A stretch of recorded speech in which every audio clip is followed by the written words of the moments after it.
Hello again, this is Victor James, author of the Megacosm, and I wanted to dive into another character trope, which I call the broken angel. This is not to be misconstrued with the fallen angel, which are actually angels from heaven who fell, but the broken angels, they are morally upright characters who have a fall from grace, usually as their sense of justice comes into question when their nemesis outsmart them at every turn. Now the broken angel, they're not anti-heroes. Anti-heroes are people who usually stay in that gray area or knowingly break the law to accomplish their goals. The broken angels are often believed that they're doing good the entire time, that their actions will eventually lead to their redemption and return to grace. The broken angel hopes that when it's all said and done, even though their reputation might be tarnished, people will see that their adherence to the law would justify their previous actions and make them the good guys in the end. Nothing captures this archetype more than Hank Schrader from Breaking Bad and John Kavanaugh from The Shield. Both are upstanding law enforcement agents who hold strictly to the letter of the law. Hank likes to joke, but in the end, no one is above the law in his eyes. This is why he went after Walt so hard. His playful style is in stark contrast to Kavanaugh, whose adherence to the law borderlines on obsession, but we'll get to that. Hank, like most Breaking Angels, begins rather virtuous and clean. When we first see Hank, he's at Walt's party. His presence is braggadocious, arrogant, cocky, and a bit pretentious, but we see him being proud about a drug bust he and his team took part in. He even invites Walt on a bus to show him the law in action.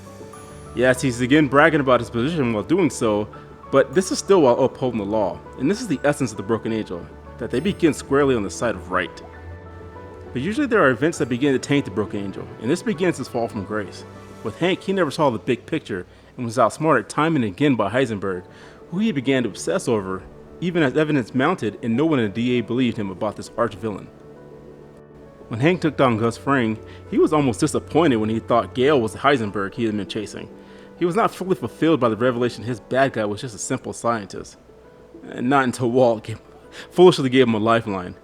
Now most people probably would have just brushed off Walt's words as drunk rambling, but Hank had that feeling that the villain was still out there. And this obsession to justice is why angels usually break.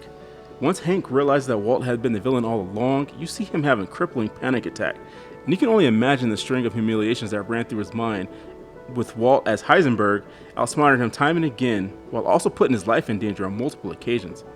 And this led to Hank not breaking the law, but tightroping the boundaries up.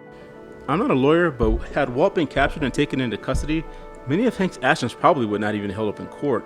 I mean, just look at the way Hank was able to trap Walt. He was interrogated without being Mirandized or with the council present. Then he was coerced with a lie fed by Hank and Gomi with a picture of a dead Jesse. This led Huel to giving them a tip on Walt's truck that he used to hide the money, which then led to another lie they used to coerce Walt to lead them to the money. Not to mention the entire investigation was done off the books, working with a known drug criminal Jesse Pinkman, who Hank had already previously assaulted, who had no lawyer present to protect his rights. This is what's called the fruit of a poison tree, which taints the evidence. What you have is a case that probably would have fell apart, as most of the evidence, including Walt's money, being inadmissible, as Saul would have torn the case to pieces. Sure, confessions from Skylar could have helped, but outside of the car wash, which was a fraud that she perpetrated, what did she actually see? In fact, Saul probably would have gotten the charges brought against Hank for harassment, while Walt sued the DEA for entrapment. Even when told that the cancer had returned and Walt would be dead within months, Hank was still fixated on this end goal of proving Walt was not above the law, and this stained everything he stood for previously to bring him down. And we saw the same thing happen with John Kavanaugh of The Shield, but in a more severe form. Kavanaugh exploded on the scene, bringing the greatest test that Vic Mackey and the strike team the show had seen up to that point. His strict adherence to the law was demonstrated when we learned that he turned his partner in for breaking the law, and he even arrested and committed his ex-wife who faked a rape to get back to him. Sure, The Shield had great villains each season up to that point, but Kavanaugh had the law and evidence behind him, which he used to deft ability. Kavanaugh turned the screws on the strike team, targeting their street sources, investigating Vic's murder of his former teammate Terry Crowley, turning the team against each other, and also going after the family, as he targeted Vic's ex-wife Corinne as the weak link.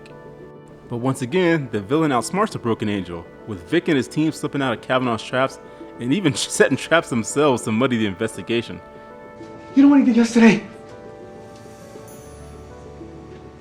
He screwed my ex-wife with the sole purpose of making this investigation seem like a personal vendetta. The more Kavanaugh butted heads with Vic and the strike team, the dirtier his wings became. Yet unlike Hank, who skirted the law, Kavanaugh broke the law, sacrificing his idealism to do what he thought would justify him in the end. Vic Mackey kills cops! He deals drugs! He beats suspects! Things began to unravel for Kavanaugh when Vic and his ex-wife threw their affair in his face. Once he moved into the barn, Kavanaugh went after the strike team like a raging bull, first freezing their assets and charging Lem with drug trafficking once he realized he couldn't get him to turn it on his friends. Kavanaugh even used Lem's arrest to strike a deal with the drug dealer Antoine Mitchell to threaten to have Lem killed in prison in hopes of bringing down the strike team. When that didn't work, Kavanaugh then coerced Amolia, a former Vic informant, to lie about his involvement in the murder of Terry Crowley. Kavanaugh then broke into Vic's house to plant false evidence to make sure the charges stuck. But as Amolia begins to crack and recants on her confession, Kavanaugh realizes he has fallen from grace and confesses. He confesses that he was guilty of trying to frame a guilty man. Vic had broken him. This guy just he's pissing all over us, he's pissing on you. What does it taste like? Chief, what does it taste like? Because you know what, it tastes like piss to me. The Broken Angel is a powerful trope in entertainment that often draws the ire of the audience. They are the good guys who the viewers or readers actually root against because they strive to take down the villain. Forrest Whitaker is quoted as saying, while he was playing Kavanaugh, fans on the street would yell, "Leave Mackey alone!" And his reply would be, "But I'm the good guy." And that's what makes the Broken Angel so compelling. They truly believe this. But you let me know, did I get this wrong? Are Hank and John just two good cops that did whatever they could to take down the bad guys? Or were they broken by the bad guys and actually had a fall from grace? Let me know in the comments. So as usual, you can buy my book, Fiasco Adventures, at Amazon, and you can buy it in paperback, and I also have it in digital form.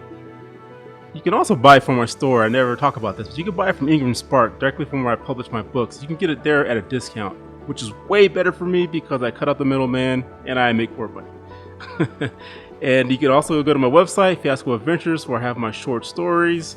I also just put the first chapter of Fiasco Adventures, so if you want to read it first, take a look at it, see if there's something that you want to read. That'd be awesome. You can read it there.